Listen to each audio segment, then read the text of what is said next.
Hello everyone, I am your Dr. Stone. In this video, I will be talking about how to answer this question. Tell me a time when you had a conflict at work. This is one of the most common behavioral questions. And this question is in the format of tell me a time. So I will introduce the very powerful STAR method to answer this type of questions. S for situation, T for task, A for action, and R for results. The interviewer is especially interested in what actions you took to resolve the conflict. So I will talk about 3 golden rules for the action part. In the end of this video, I'll share with you my example answer.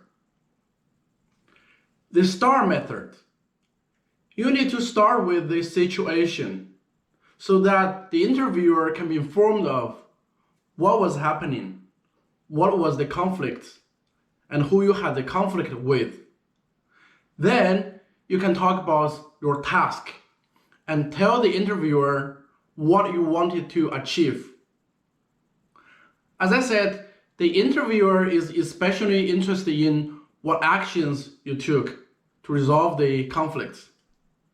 So make sure you elaborate on what you did exactly to solve the problem.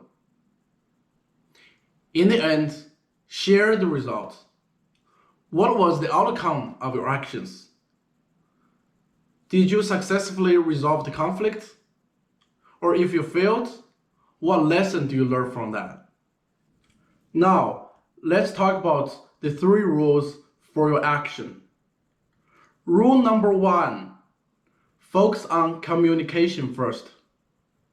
Many times, the conflict is the reflection of miscommunication. Sometimes you and your boss have different expectations. That might cause conflict. Sometimes you and your coworker look at things from different perspectives. That might cause conflict. So be willing to communicate. Sit down with that person and create the opportunity to understand each other. Also ask clarifying questions, such as, help me understand why you think so. What's your expectation? Rule number 2, be data-driven. When you disagree with someone or try to convince someone else, make sure you have done enough homework on your side.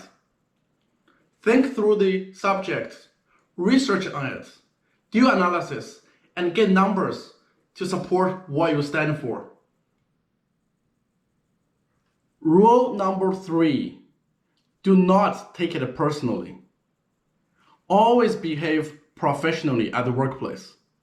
People are looking at you.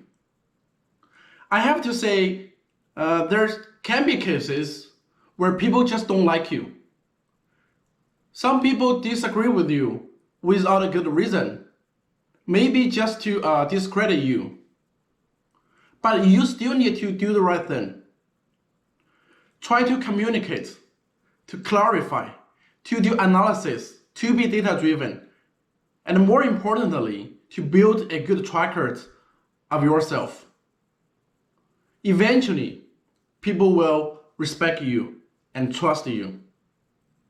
Here is my answer to this question. The situation was, one of our team members ported a single process application to run on multiple machines using MPI. He equally split the total workloads by the number of slave nodes and statically assigned them to each slave. In his own tests, this mechanism worked very well. However, I found quite some jobs run several times slower in the production environments with just one slave node underperforming.